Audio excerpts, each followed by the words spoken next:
Een rietbaan en geen vrachtwijn joert hoe de Drachtster Bregen. Maatregels die nedig binnen omdat de boel verzakkert.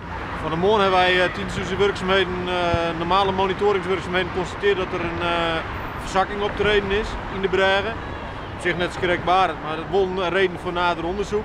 Nou, toen hebben we hier een uitzetting opzet. Toen kwam we tot de conclusie van ja, er is toch wel wat beweging in de klep van de Bregen.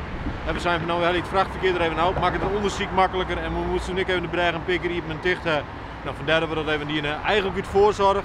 Gewoon even om goed onderzoek gedaan te kennen en even zeker te weten dat er niks aan de hand is. In de Noord had Griffel te krijgen bij de ongelis van het nieuwe aquaduct.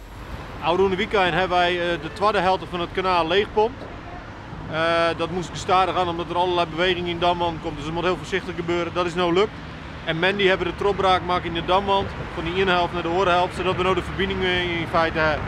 Die damwand die gaan we nog helemaal vothellen en dan kunnen we straks de betonmotor allemaal kwart meidje in de tweede helft van het kanaal meidje, zodat we 15 mei de situatie weer bevaarbaar hebben. Maar wat nou krijgt van problemen zwaar gehad wordt nog uitzocht. De verwachting is dat de Bregen haast weer normaal te broeken is voor het verkeer.